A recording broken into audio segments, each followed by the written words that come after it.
fishing, it's in my soul.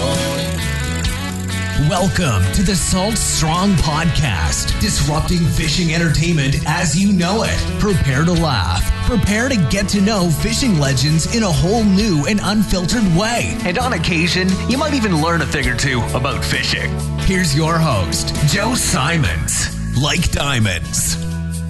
All right, guys, we are live. We're back. Another live podcast. We're also going to be streaming to our Facebook page to take some questions from you. And this entire podcast, this entire episode, this entire debate is going to be about fishing hooks. I am Joe Simons. Like diamonds. Who else have we got here on the board? Got Luke Simons over here. Like diamonds. Got Mark Goodson. Like Goodson. And we got Wyatt Parcell. Like Bill Parcell. All right, guys. We're missing Tony. Tony's actually out in the water filming an insider report, some new insider tips. So you insiders, you're going to get to see where Tony is fishing this week. And I think it's going to be a pretty cool surprise. So if you're not an insider, oh boy, you're missing out. And talking about being an insider, saving 20% off everything, let's talk about hooks. We've been looking at, at our shop page and we see what sells. There's a lot of different hooks, right? From a lot of different brands. And I think there's a lot of confusion on there about what, when you need to use certain hooks, which hooks are better, which brand's better in certain instances, because if there's just one best brand, they would always be winning. And Mark, you have more experience with that when working in the tackle industry. So where do you guys want to start this? Do you want to go basic and talk about all the different types? I know, Wyatt, you came prepared, right? And you have them all somewhere there on your desk? Yeah, I've got pretty much every kind of hook you could imagine right here. I mean, what do we want to start with? Yeah, let's show each one, and then we'll maybe go into some comparisons and debates. And you guys post your questions too if you are watching this live on the FB. Hopefully we're streaming. I can't even see when I'm on the Zoom. We are live. Nice. Locked and loaded. Gregory Ramco will post something hopefully moderately appropriate here before too long. Oh, I see us on my phone. Cool. Awesome. Wyatt, let's start shallow to deep, man. Let's start with the skinny water hooks first. That sounds good to me. So let's go ahead and start with one of our favorites, the Owner Twist Lock. So as you guys can see here, it's just, typical weedless hook, and it's got the weight right there on the shaft. So, hey, don't hold that thing too tight. It's going to burn you, baby. That thing is hot. Yeah, no, this is probably one of the best shallow water hooks you could have out there. It's just, this weight keeps it, the bait centered as you're retrieving it. It just moves really well through the water column. There's tons of different, size and weight options, and you can obviously play with those. But what sets these apart from other hooks is this cool little spring right here with the centering pin. You can put this in a soft plastic and it's going to keep it in place. You don't have to rig it like, a weedless worm. You got to go through the head and everything like that. You just stick this in there, screw the bait on, and you can put it right through the body of the lure. So yeah, and that hook is specific for rigging like a soft plastic. That's not a live bait hook. You wouldn't screw that thing into like a shrimp or a fish head. That's specific. So I think a lot of people would assume hook conversation would be about rigging up, natural baits, but knowing the hooks for artificial lures is extremely important as well. Yeah, and we're going to go over both. This is live bait and soft plastics and hard baits. We're going to talk about trebles versus inline hooks, etc. Absolutely. Yeah, I've definitely got some live bait hooks here, and we'll talk about those in a second. As we start to move, there are other soft plastic hooks that you can use that'll keep your bait, in line that are weedless. As you can see, you'd be able to put like a weedless bait on here, and I believe this is the Mustad grip pin. Tons of different lures like this that function the same way that are going to hold, hooks that would function the same way, going to hold that soft plastic right there. But as we start to look a little bit more, we've also got jig heads. So these aren't weedless. Your lure is just going to sit, right on these little hook keepers. These are some of our favorite jig heads out there, these trout eye jig heads. I believe this is actually the redfish eye. The longer shank is what separates the trout eye from the redfish eye. And that longer shank is good because if you've got, a really long swim bait, you don't want, a smaller trout eye to be sitting closer up to the head of the lure. It's not going to give it great action. You just want the tail to be kicking. You don't want the whole body to wobble. So if you're using, the 4 and the 5 inch swim baits like the diesel minnows, you're definitely going to want to use like redfish eye. If you've got, some of the smaller 3 inches, the trout eyes are probably going to be your best bet. You guys agree with that? I use the trout eye for all of them. I like the extra action that the soft plastic, the freedom that the soft plastic has, and both of them work. I use mostly 3-4 inchers, but even when I go up to 5, I'll just still use the same thing. A big fish, if the big fish you're targeting hits it, it's going to eat the whole thing and it's going to get hooked up. You might miss some of the smaller fish that are pecking at the tails, but so far in the underwater footage, if you're talking about like sea trout, even the small trout, they will go for the head every time. That never do they go for the tail, so you won't miss all that many. So you go either way. Yeah, these predator fish, they're trying to kill and destroy that entire bait. They want it in their belly. Yeah, puffers and pinfish are the ones that go for the tail. The predator fish go for the head, but having that bigger hook will increase. I'm sure will increase the odds of getting the hook up, and especially if you're using like the thicker baits, where there's a lot of plastic involved, then using the smaller hook is going to be bad because there's a lot of plastic that can prevent the hook from getting in the fish's mouth. So the more plastic there is, the more of an advantage the longer hook has. I just rarely use like really big swim baits, so I just stick with the smaller one. Yeah, I saw words out of my mouth as well. I saw a question came in from Chris Lewis. He was saying, what's the opinion on the chin lock hooks? So this is the chin lock hook right here. And obviously the one it's going to go up against is these owner twist locks. It really depends on the type for me, and you guys can weigh in as well. It really just depends on the type of soft plastic I'm using. So if I'm using, Zoom, or if I'm using Gulp, I'm going to go for this owner twist lock. Any kind of softer, paddle tail, fluke, any kind of soft plastic I'm going to use that's not made of the 10X, the really tough soft plastic material, I'm going to go with these because it's probably one of the fastest rigs, and it just keeps it, right in line the way that you want it. You don't have to worry about rigging it the wrong way. If I'm using Z-Mans, I like these a lot more because the whole Z-Man material can be pulled over these, and with the twist locks, it's really hard to get that centering pin through the Z-Man material. It can definitely still be done, and I've definitely done it and caught fish doing it that way. But if I'm using, I know Strike King has a similar material. It's not, I don't believe it's the 10X, but it's very close. I will use these chin locks for that. But I do think if I had to choose between the two, if I wanted a weedless application, I'd just go for a softer bait with a Gulp fluke or a Zoom fluke, and I'd choose these. Or you guys, Alabama leprechaun. There you go. I've caught some flounder using these actually within the past couple of weeks. I'll have a video up on that here soon, and they definitely work really well for all species. Yeah, I totally agree with that. So yeah, the chin lock I only use, I'll use that if I'm only using Z-Man baits, with the Elastec material because it's incredibly strong, and it'll rig great on those hooks. It's tough to rig on the twist locks, but if I'm switching around with brands, then I'll always use that twist lock because it can be used with everything. It's a little bit of a pain to rig on the twist on the Z-Man material, but it's still doable. You just have to dig the pilot hole, and we have a video on that. Once you do the pilot hole, Mark, you taught me that trick actually, back in the store years ago, and that was a game changer because I didn't like Z-Man material at first because I couldn't rig it. And so anyhow, so I saw another question come in on this topic. Wanted to hit up. Francisco asked about if the 1/8 ounce weight is what we recommend for the Slam Shady. And yes, so both of them work. I've been testing them out, and Tony's the one who found that 1/8 ounce because now they make it in the 3/0 size. I prefer the 3/0 size hook for the Slam Shadies, the 3.5 or less, and it's awesome. The 1/8 ounce is the way to go. You can cast it further. You're still weedless, and there's really no really disadvantage. It's a little bit. To be clear for everyone, you're talking about the owner twist lock hook on the 1/8. Really both of them. I say either one because this 1/16 ounce still works. It skips a little bit better, but just the casting distance is helped by the extra weight. And the only con is that you can't skip quite as well, but it still skips pretty good. So I've now switched to all 1/8 ounce weights for my swim baits when rigged weedless.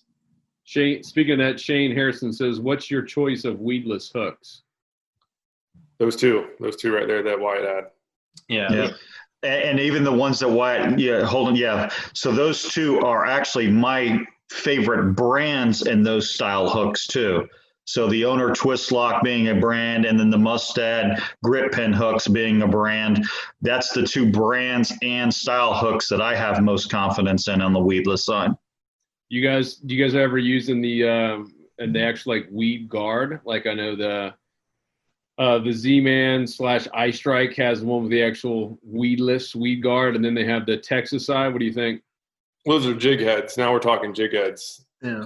Weighted hooks. It's those two, but they have Z-Man came out with one called the Chin Lock, which is basically the same thing as the Mustad grip pin. It's the same premise. I like that better for catch and release. The Mustad has really long barb, and so for catch and release fishing, it's not the best for the fish, and you can lose some hook strikes because that barb is like it's abnormally long. You can probably see it there. And so the other hooks just have a smaller barb, and so I just prefer those because I do most. Like right now, we can't keep redfish, snook, or trout, so better to. But even if you do it, you just get some pliers and squeeze it down. But as far as we're gonna go to jig heads, yes, I definitely have used the both of them. They both work, and the Texas Eye was my favorite for a while, but then I was dock fishing and I couldn't skip it. I realized I couldn't skip it nearly as good as the normal weed guard. But they both work. And that's Z-Man, right? For both of them? Z-Man's the only one I've seen that makes the Texas Eye. There's like Mission Fishing. There's a lot that make the weedless with actually have some here, but the weedless with the actual little barbs. Let me go grab one. What was the top selling in the store, Mark? Mission and Z-Man both were very, very well received. The cool thing about those Texas Eye jig heads, I love them here, especially because I'm fishing around a lot of oysters, and sometimes I'm throwing up into the marsh grass. Why would you be throwing up in the marsh grass? You got to throw up in the marsh, especially at high tide. You know, those redfish, they're going to be pushing up in there. They're going to be looking for, the crabs and the snails that are up in there. You'll see them tailing, and you can actually get reds if you toss that Texas Eye in there. I've caught fish right up in the marsh grass doing that. I don't think you got my joke, Wyatt. I was. It came off. You were saying throwing up. Like regurgitating. Yeah. Gotcha. He's chumming up. He's chumming up the waters. No, that works too. But throwing up in the mud. You got to watch your words around Joe. That's right. But that jig head on that Texas Eye, it articulates, and if you give it a really quick pop, it'll actually make a click, just like a shrimp is when it flees. It's a really nice little click. Yeah, the only downside, I think, to the Texas Eye, and this is something that I started to do, I don't know if you've ever seen those little latex, little circular disc that will hold the bait up on the bend of that hook. But if you do any kind of skipping with the Texas Eye, the bait will naturally start coming down the bend of that shaft of the shank of the hook. And if you don't put that little latex disc underneath the bait where the bend is, that bait is going to continuously fall down that shank. And that's one of the downsides. If you use it right, it's dynamic hook. Yeah, so here it is for those who don't know what it is. So this is the Texas Eye, and basically what it is, it's a jig head that has an old school worm hook basically attached to it. So it has freedom of motion. This one is the Z-Man one, so it has that little knob there. That I only like for Z-Man material. So I use this. I don't like this so much for non-Z-Man material because that barb will break and tear a normal oil-based soft plastic. So great for Z-Man materials. If you're not skip casting, if you are skip casting or using any other materials, then I recommend going with a traditional weedless jig head, which has this little wire, and you basically rig it up normally. The wire covers it, and you're good to go. You're weedless, fish strikes it, wire engages, and now you're hooked up. So I when I'm dock fishing, I'm always using this because it skips much better than than the Texas Eye. But if I'm covering oyster beds, like areas with a lot of oysters that I'm wanting to kind of skim it up over the ground, over some sort of structure, then this is awesome. Well, let's hear the clacking. It's not loud enough to make it. All right, Wyatt's talking about how great it clacks. Let's hear it. You can definitely click it. You just pull it. You'll hear it. Yeah, that's no like Like, nail it. Well, that doesn't happen. It doesn't happen in the real world. Like I think it's very slight. It's not going to pick up when I'm 10 inches away on my if I put it right on like Wyatt's microphone, it probably would sound. So here it is. I'll put it right next to my speaker. Yeah. Oh, very shrimp-like. Very shrimp-like. I'd eat it right now. Now, Luke, do you glue any of your baits to the barb keeper itself to make sure that plastic doesn't slide? No, I don't. I've heard of people doing it, but I personally don't. But yeah, I know people do and swear. I'll tell you the craziest thing that we saw 2 weeks ago. Luke and I went down to fish in the Everglades, and our boy Marcos from Brazil.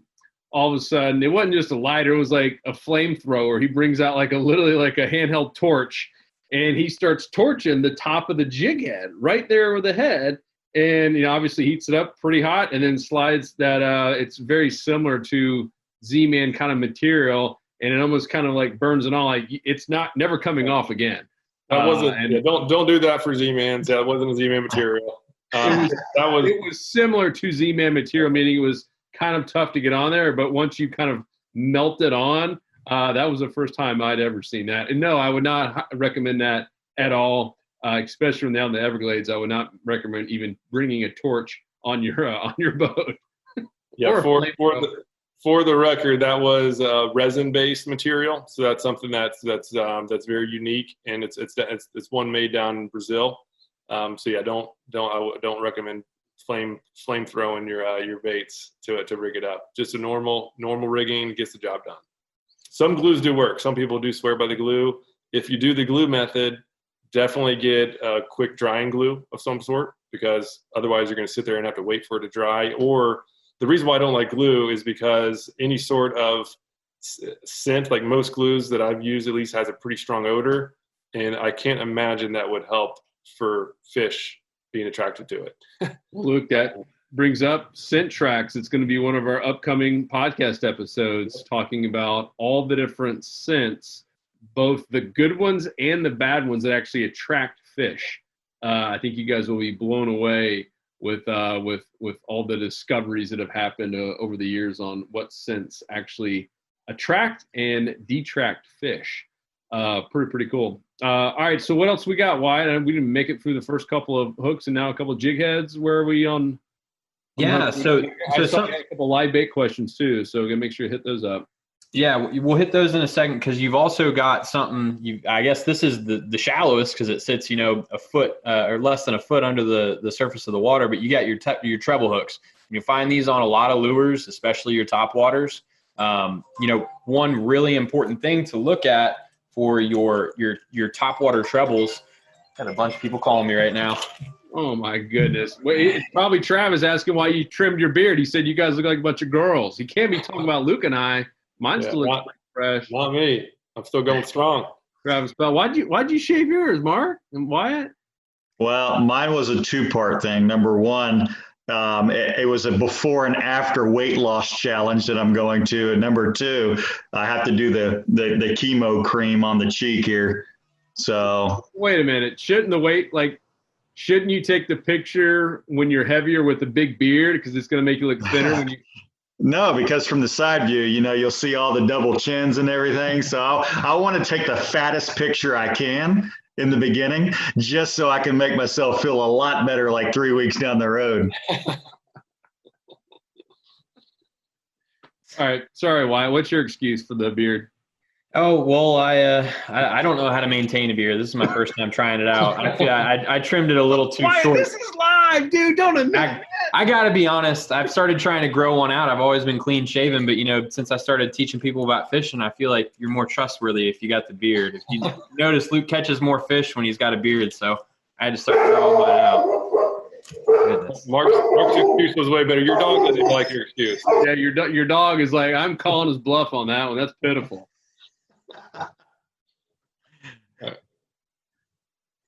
He's still muted. You're going to be doing it. Microphone didn't even agree with him. He's going crazy right now. But these carbon hooks, these steel carbon hooks right here versus these black nickel hooks, My dog is going insane right now. But these carbon steel hooks versus these black nickel hooks, the black nickel hooks are a lot better for preserving the actual integrity of the hook, fighting against rust and everything. These carbon steel ones, they've got the exact same strength level, but in terms of rust, they're going to rust a lot faster. So, your treble hooks, it really doesn't seem to matter in terms of, like I said, strength. But if you want to prevent rust from building up on your hooks, you're definitely going to need to have those black nickel hooks. And I just like those for my top waters in general. Have you guys noticed anything different? I just like the invention of the single replacement hooks, for baits like that, and Luke, I know that he's going to be, yeah, absolutely.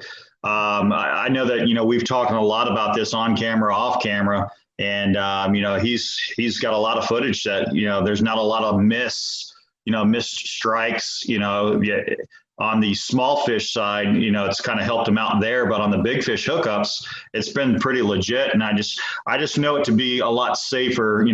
I've used a lot of them on the really, really deep offshore stuff for a lot of the heavy trolling lures. So I know how much safer they are on big baits, big fish. But I know I can at least say that I know that Luke has really traded his trebles out for those singles. Yeah, and it's basically because I've been using this now I've had Otis now 4 years, and he's known to chase lures around, and so just for his safety, I started using these the single inline hooks, and I've been blown away by them. They are much more weedless. So for areas like over here in Florida, we have a lot of seagrass, and especially in the summertime, which is my favorite time to do top water, there's a lot of floating seagrass, and this will mathematically, you can guarantee that you snag less grass when you're fishing areas with seagrass floating around. As Mark said, I have seen a decrease in strikes only when the fish is small, and I think that's a good strikes or hookups. Sorry, hookups. Yes, the hookup ratio. Yeah, thanks for clarifying. Different strike. I haven't seen any difference in the amount of strikes I get. I've seen a decrease in the hookup ratio when smaller fish are hitting, but when it's a bigger fish, they're going to suck it down. And if a fish puts this in its mouth and you get a hook set, you're going to hook it. And also what I've seen is that when I do hook up, I feel like I have less fish getting off because, in my opinion, it's the force of the hookup is now going to a maximum of 2 points. Whereas, if all 6 points somehow were impacting the fish, just that power of the hook set is just getting spread around a lot. Do you think the rust on that back one helps or hurts? I think it helps a little bit. You gotta have it a little natural. Yeah, but anyhow, so yeah, first thing I do when I get a new plug is I take off the trebles and I put singles. And again, it's obvious. Again, for another reason, the fact that a lot of fish I'm catching are snook, redfish, sea trout. We can't keep those now, so it's better for the fish. It's better for me, safer for Otis, and I really haven't seen a decrease in fish. And I've had multiple times when little ladyfish and small trout are up there popping at it, and they keep missing, and I'm fortunately, and then a bigger fish will come in. It'll hear the commotion, it'll come up and just get the easy meal. And I would, in that case, I caught the better fish when otherwise I would have caught the pesky ladyfish. Now on the replacement hooks, Luke, the traditional size trebles, you're looking at a size 6, size 4, size 2. All right, so those are the 3 basic sizes of trebles. Do you do the automatic replacement for that size, or do you increase one hook size because you're going to a single? I don't even know that, because like when I buy a lure, it doesn't say what size treble. I have no idea what size trebles are. I just look at the bait, and so for this is the bigger skitter walk, I use 2-aught, and then for Super Spook Juniors, which I use a lot, I use a 1-aught. Okay. And then for mirror lures, I use a 1, and those are like the really 3 that I use, and I put a link. We have a post. We can put a link down below in the description that I just got the most popular hard plastic lures and put the size hooks that seem to go well. And what I found too is I've gone smaller and I've gone bigger, and there's not a huge difference. So you don't have to get it perfect. It's the thing that you have to make sure you don't do is don't get them so big so that they can hook each other. they could hook onto each other. As long as they don't hook onto each other or like hook around the nose, another problem that could happen, then you're good. You're good to go. Luke, Yeah, I know on the owner. Go for it, Mark. I know on the owner hooks, the single eye replacement package, it'll say if you have this size treble, then you use this size single place, hook. So if you do know the treble size that is on the lure that you're replacing, they do have that conversion chart on the package. Yeah, and what Wyatt said about the type of hook, I believe that is true throughout, whether it's trebles or anything, as far as the coating, where strength doesn't matter. Clearly some rust does happen, but that was probably me in a hurry and I didn't wash it down very good. So just like any hook, just make sure you take care of them. They last longer. Yeah, make sure to save those trebles, dude. That's like sterling silver for the bass guys. I think if you put a little package together, get some 50-pound braid treble hooks, dude, they will be buying that left and right. Yeah, we don't use single the single hook replacements, and we don't use spinning rods. Or 10-pound braid. Bass guy be like, "What's that? That for panfish? Too light. It's too light." And Chris Lewis had asked, do we have fishing tips for Jacksonville, Florida? Absolutely. We can talk with you afterwards. But, yeah, I mean, the whole club started, in Florida. So the whole state of Florida is covered. If you go look at that map, we actually got a really cool video coming up next week on the 90-10 fishing rule, where we do show the map. We show 3 really cool case studies. And, I mean, the map in Florida it's so covered up it ain't even funny. From the Panhandle all the way down to Miami, up to Jacksonville, and getting into Savannah, and then it goes all the way up to really Virginia.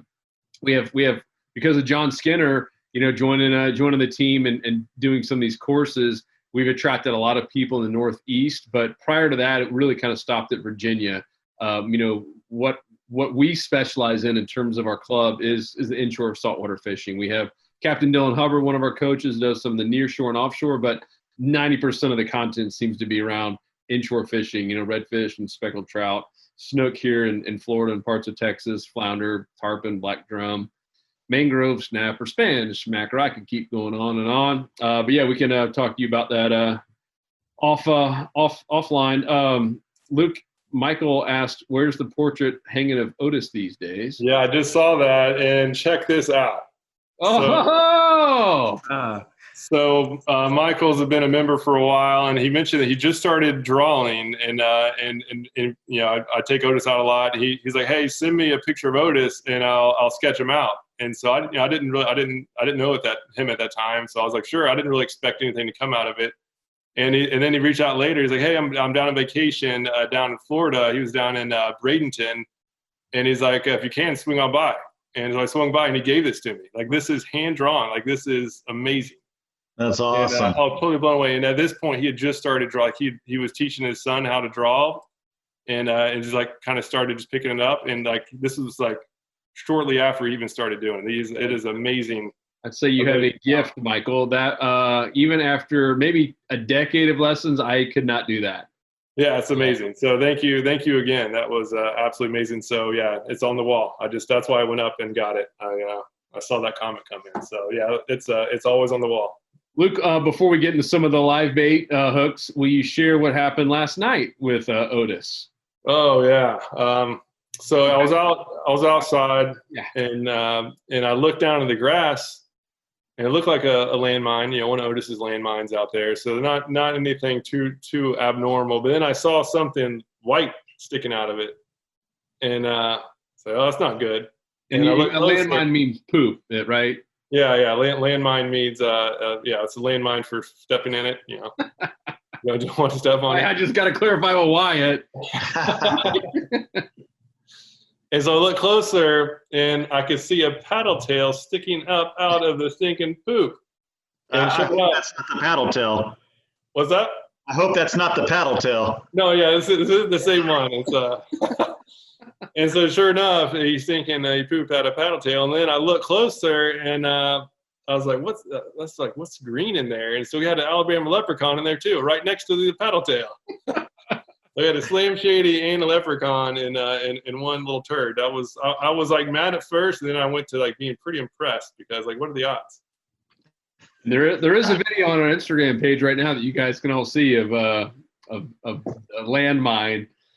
Oh, that's hilarious. All right, so you want to pivot, Wyatt? You got some more hooks to share and talk about that we can talk about? Anything else that people want to know? Best brands. I saw someone mention sharpening hooks. That's a great question to talk about that. And even colors. You've seen purple treble hooks and all these different colors. What the heck does that mean? So what do we got, Wyatt? Yeah, so we'll talk about the live bait hooks first, and then I'm more than happy to talk about colors and brands because I've been doing a lot of research lately on hooks and coatings and things like that. But these are going to be, actually, it's just two. There's two styles of live bait hooks that I like. This is a kale hook. This is actually what I use for a lot of my surf fishing. But if you're hooking, any kind of shrimp, this is one of my favorite hooks if you're going to be free lining them or putting them under a float or anything. I really like kale hooks because it's really close to what the body of a shrimp, actually does. So I'll put them on this. But if you're going to be using, mullet or any kind of bait fish or anything like that, you're definitely going to be wanting a circle hook. I don't know exactly what size this is, but I know Mark knows a lot about, the bottom rigs for grouper and things like that. This size right here, you really just have to think about the size of the mouth of the fish you're targeting. So, redfish, snook, trout, this size right here might be a little bit big, but for most species, on the nearshore wrecks, nearshore reefs, things like that, Mark, would this, work for those grouper, those snapper, things like that? Yeah, and another thing after you're done, I want to point out the line tie area of both of those hooks and why those are also important to kind of point out. On the kale hook, you can see how that line tie, and on the octopus circle hook that in his other hand, the black hook, you see how that line tie is kind of offset. Those are, traditionally used whenever you're going to, pass the line through that hook eye and tie to the shank of the hook. So that's snelling that hook. Yes. So that's why they offset that to have more of a lineal, a power kind of a pulling weight to it. As opposed to the one that I'm going to hold up on a grouper rig, you can see how the line tie is, straight with the shank. So, that's also very important, to understand. And I use that hook for a particular reason. Any of the ones that Wyatt has that has the snelled hook version are ones that I use a knocker rig with, so that weight can hit the metal and produce that sound, versus the one that I have here is what I'm going to use for a traditional, no weight's going to touch this knot area or the hook area. And I use that as more of a fish finding rig or a live bait rig. So the hook tie itself is also very important. Yeah, that's a good point, Mark. When I tie these kale hooks, I use them a lot on surf rigs, and I made a video about pompano rigs. And when I attach these hooks, I don't tie, a snug knot like that. Like you said, what I'm going to go ahead and do is bring the line through the eye of the hook around the shank and pull it right back. And that's, how I'm making my pompano rigs, 3-float hook rigs. I mean, pretty much any rig that, I'm going to have a dropper loop on. So I completely agree with you there.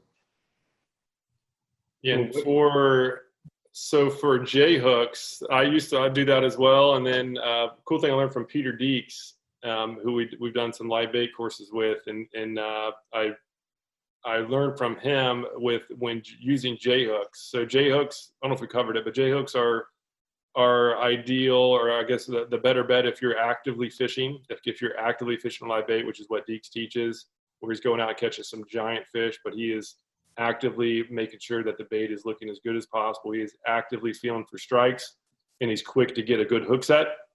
J hooks are awesome. And what he does is he just ties, even though it is offset, hopefully you can see it on my shirt. So the eye is off at an angle. It's not directly in line with the shank. It's off at the angle. He still ties a normal knot. He just does a normal clinch knot.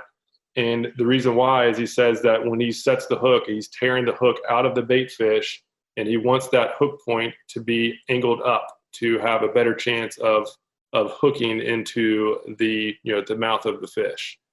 And so that's the situation where I've seen somebody that has little world records recommending to not do a snell knot on one of these eyes like this. So, but if you're not actively fishing, when you're using live bait or cut bait, then don't use a J hook. Use a circle hook because your hookup ratio is going to be better, and you won't be gut hooking the fish like you would with a J hook. Yeah, another very, very important deal. So the one that you just, held up, Luke, I consider that a live bait hook, that straight shank J hook style hook. I only snell my hooks when it's a circle hook and I'm going to let a bait soak. So any time that I have direct contact with rod and reel in hand and I need to present a strike, I do not snell my hooks. It's a direct line tie snug knot. So I'm glad that you brought that up. Cool. And now too, just for anybody who's reef fishing, it's an easy decision, at least in Florida. I don't know if it's everywhere, but it's an easy decision what hook to use because it needs to be circle hook. If you're targeting reef species, I believe it's now the law. Correct me if I'm wrong, but I believe you have to use circle hooks, and it needs to be an inline circle hook. The offset circle hooks, it's not considered an actual circle hook because you can still have a pretty good chance of gut hooking. Let me pick one out here. So if you're wondering what an offset, White, you have one. What an offset circle hook is circle hook. I'll stand up a little bit taller so you can see. So you can see that the actual hook itself is not directly in line with the shank like it is with this one. This one was in line. I've caught some grouper with it, so it's a little bit off kilter. But you can see they're both technically circle hooks, but one of them is in line, right? It's all in line, whereas one has the hook point jutting out to the side. One will get you in a lot of trouble. Yeah, legal. It's like in tournaments, if it's a tournament that requires circle hooks, this side is illegal. Like you will get banned from the tournament. It'll get disqualified. You have to use the inline. And I believe the Florida regulations now for reef fishing is inline circle hooks only. But even if you are, I haven't seen a difference really in hookup ratio. So just use these. Just if you're going to get a circle hook, get it inline. Leave these in the store. Yeah. And that's reef and live bottom, guys. So keep that in mind. Just because it's not a marked reef, if it's a live bottom, then it's still required by law. In live bottom, I guess what would be the legal definition of that? So that's one of the great things, right? Our state is kind of good at that sometimes, so anything that's growing on a live active bottom, like a coral, like a coral flat offshore for red grouper, they still consider that live bottom, but not necessary reef. This is one of my conversations with FWC. How do you know when you're drift fishing? Number one, so that there's that area that, you might have started on one, but you're not on one now, and you're catching fish on alternate basis. So rule of thumb, just use circle. There's just too many red flags surrounding it. Yeah, do inline circle. Yeah, not just circle, do inline circle. Yes. Also, too. Peter Deeks, our man, he has got a course. He has been working on this for, I believe it's almost been a year, like legitimate, getting different footage underwater. The entire course is basically underwater, and he's taken every type of live bait imaginable, the obvious ones, the shrimp and pinfish, and then he gets, croakers and all kinds of stuff, different crabs. And he's hooking them every which way possible. So there's probably, 4 ways to rig a pinfish, maybe 5 if you're real creative. And he actually rigs them every single way and then takes it underwater in different types of scenarios, different currents, etc., and then films exactly what's happening based on that scenario. I think he's got like 28 videos just on shrimp alone, on all different ways to rig it and what it's actually doing. And I've seen a few of the videos so far. He sends me some of the final ones, and I'm like, holy smokes. You can learn so much from from seeing it underwater, what your bait actually does. And this is mostly all live bait. Obviously, he does a little cut bait stuff just in current, but most of it's live bait, and you get to see what these fish and shrimp and crabs and crustaceans and all this are actually doing. It is so fascinating. So that course will be out hopefully by August 1st is the goal. He's finalizing all of it, but it really is. It's a year of work and terabytes of footage and underwater cameras and videographers. It's really, really cool. When Peter Deeks, who's got I think 7 or 8 world records, when he says he learned more on this than he's ever learned anything in his life, it's going to be good. I don't even know what we're going to call that one yet, like the underwater world of live bait or something. But I'm so pumped for everyone to see that. His first course, Live Bait Mastery, that was one that just got rave reviews, and this one is going to knock that one out of the park. It's pretty cool. So just throwing that out there for all this talk about baits and hooks. And then he goes above water and actually, shows exactly how to rig them and kind of picks a final winner for every single scenario. So pretty cool. Yeah, cool. The footage I've seen so far is amazing. It's good. It's cool. And as far as on this hook, the hook theme, as far as the live bait hooks, I'd say a big problem, and at least for me, is that trying to get the right size hook. When you're going across brands, it's kind of like fishing rods where like the power rating, there's not like a system across industry, systemized rating system. So a 1/0 hook from one company is very likely going to be a different size than a 1/0 hook from a different company, and it drives me crazy. So that's a problem because a lot of people, hey, like what size hook should I get? And like, well, it depends on what brand you're using and what bait you're using. So just be aware of that. So if you're fishing with somebody and they were using a certain size hook, make sure you get the size and the brand, because otherwise you might actually end up with a different size. Speaking of brand, where y'all fishing? Gamakatsu, Owner, Mustad? I use all three. I use like whatever, cause I just go by sight on like what size I'm looking for, and whatever store I'm near I go to, and sometimes I just get whichever one has the size I'm looking for. What do you think, Mark?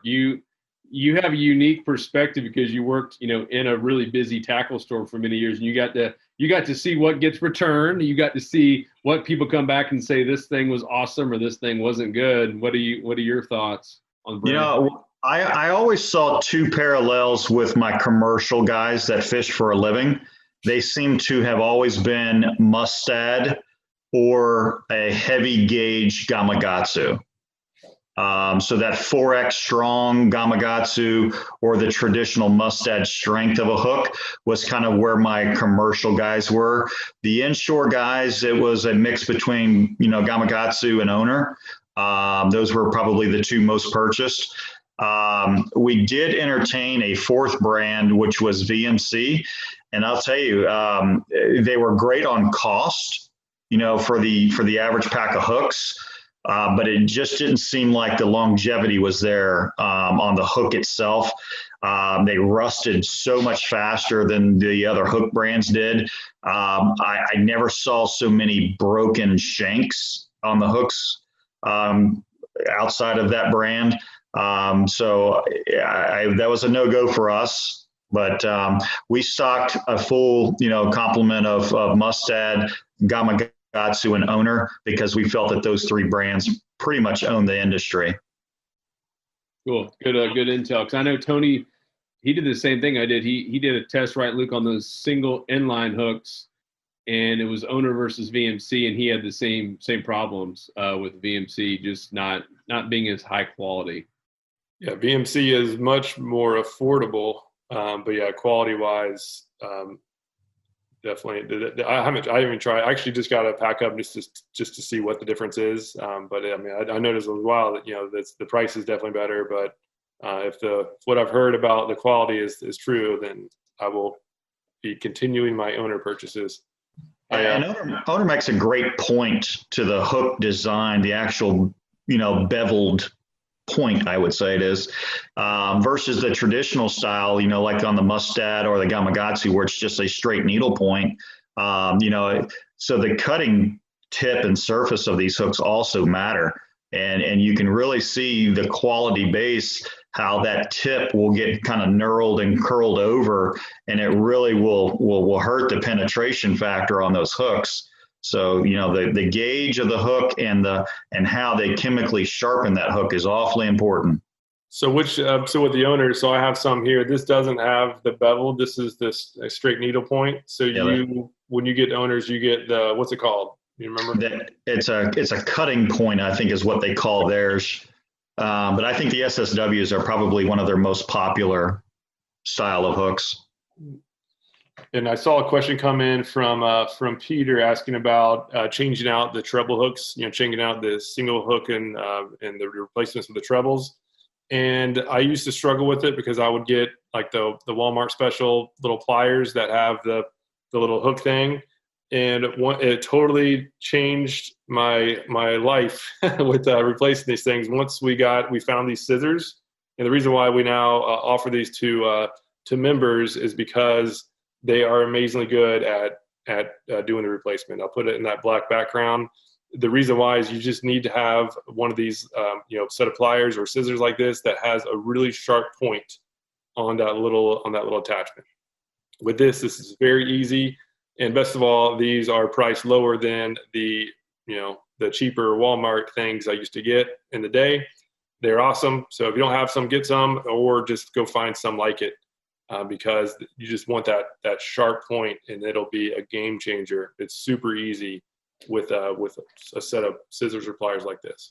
Yeah, the split ring nose cuts braid like butter. Even it's magnetic too, which is kind of cool. Magnetic nose. Let's talk about sharpening the hooks. Do you guys sharpen your hooks? I got a file for it a long time ago, and I just I never really did it. I just think I've messed up hooks. I've tried it a couple times, and I've messed up hooks doing it. I just think it's went the wrong way with it. I don't know what I did wrong, and I think that's why I put it down and I never tried again. Maybe Mark could teach us how to sharpen some hooks. I know he might have some experience in that department, but it's something that I think. Why would you assume that, Wyatt? Why would you assume Mark has experience in that? He worked in a tackle shop. He worked in tackle. He knows his way around terminal tackle. If I can give Mark one thing, it's he knows his way around some terminal tackle. Yeah, I on the competitive side, I feel like the manufacturers make the optimum point, and I don't want to change what they chemically sharpen and how they sharpen their hooks. I'm like Wyatt, even though that I know a little bit about terminal.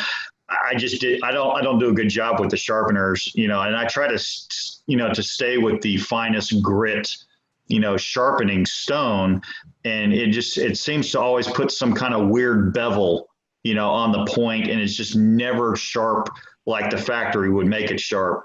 So unfortunately for me, I put all my hooks in a bin and I give them to my buddies after I use them, for a week or two. And I just always want to have the sharpest point, and hooks aren't that expensive.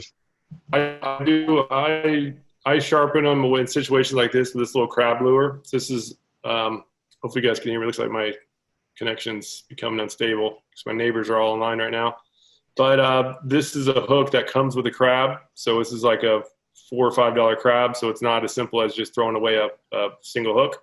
And I'm fishing docks, and every once in a while I'll get snagged on a dock or an oyster or something on it, and the point, let me put my finger behind it, the point will just be barely compromised, and I just have a little cheap sharpening stone for my knife, and I just rub it on there a couple times and just to straighten it out, and it gets good enough.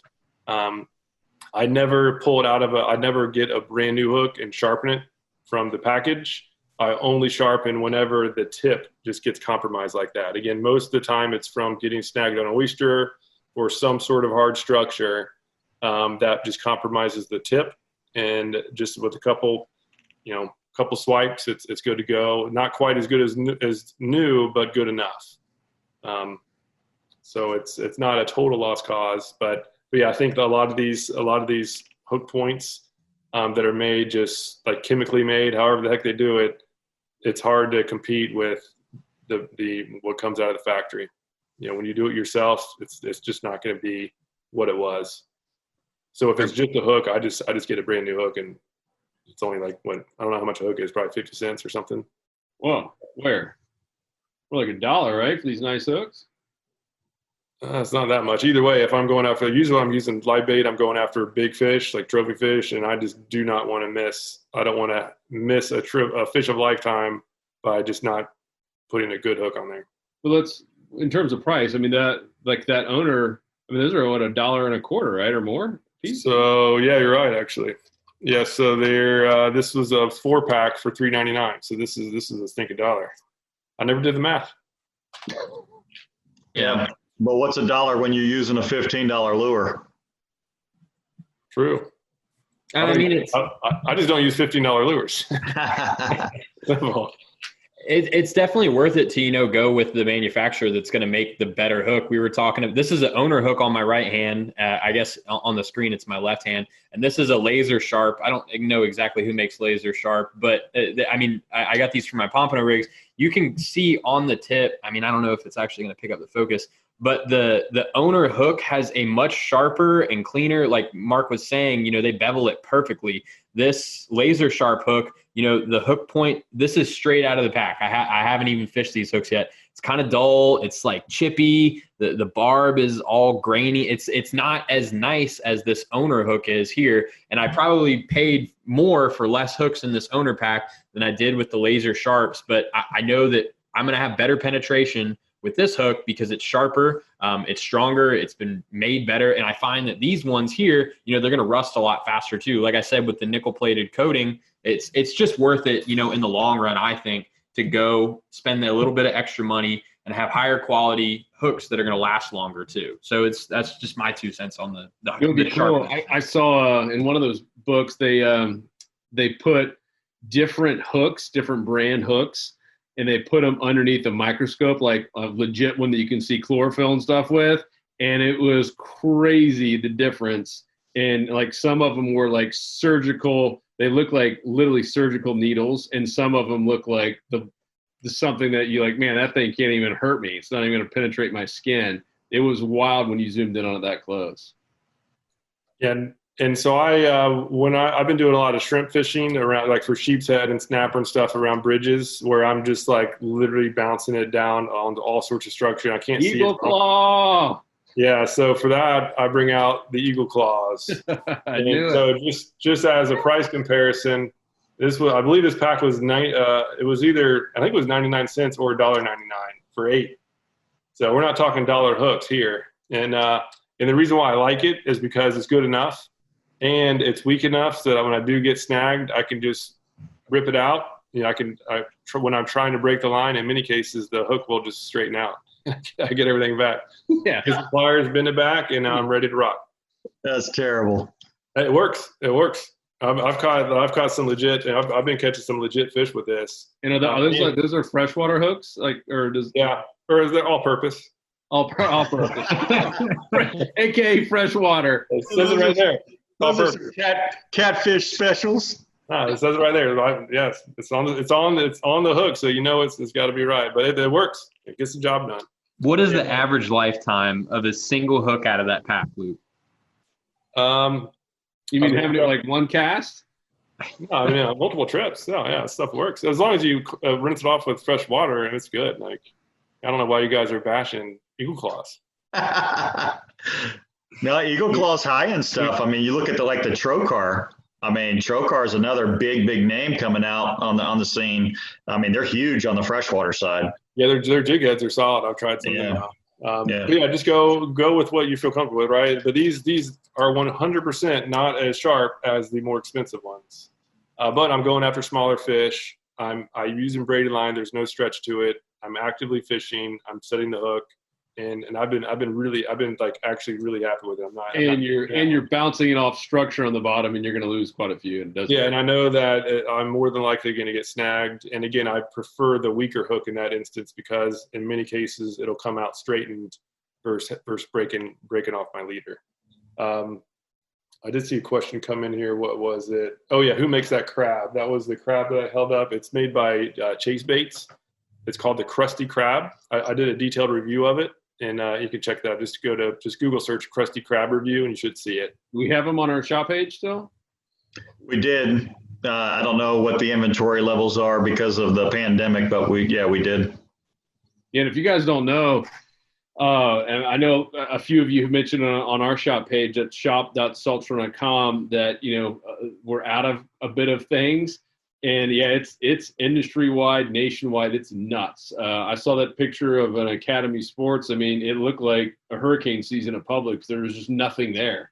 I've seen some Bass Pros where, I mean, they're just sold like it's just empty in many of the aisles. So it's a nationwide thing. Like even, we do some stuff with Z-Man, as you guys know, and we order quite a bit of those jig heads that we've shown on there.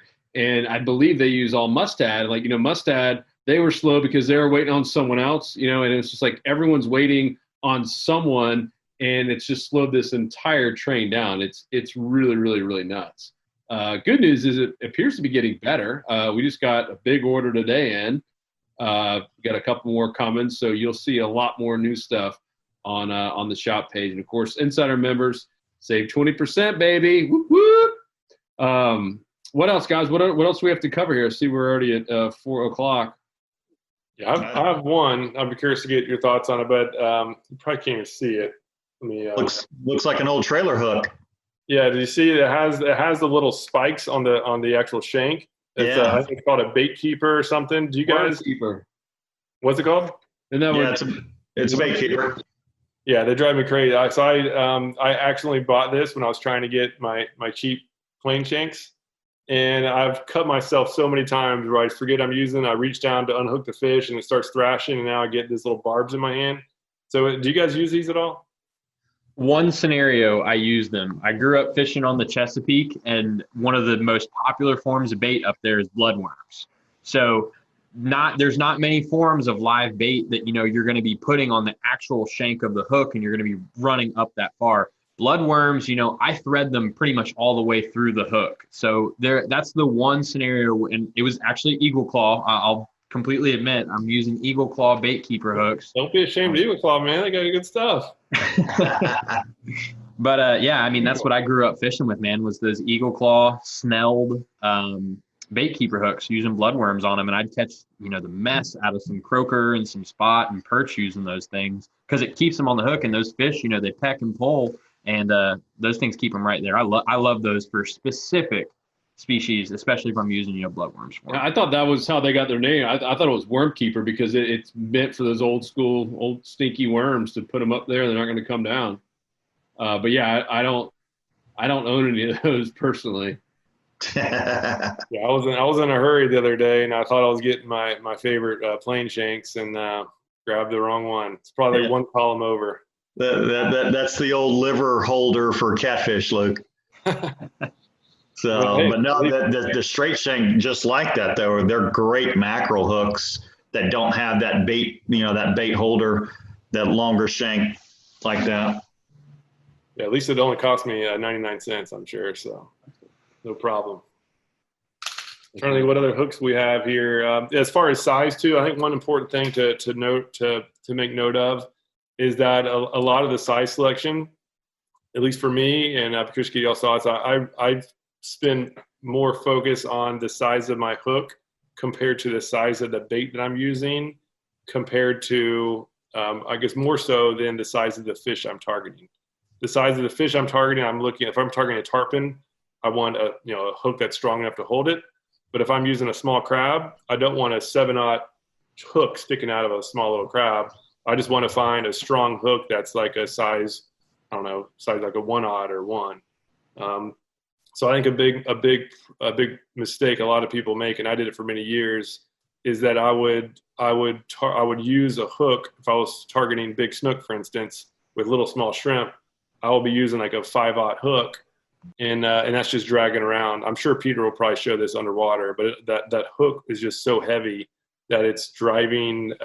It's not enabling the live bait to act normally, and it's going to hinder the amount of strikes you get. Yeah. So in a sentence, match the hook to the bait, not the fish. Match the hook to the bait you're using and presenting, not the fish you're targeting. Well, you still need to think about the fish you're targeting.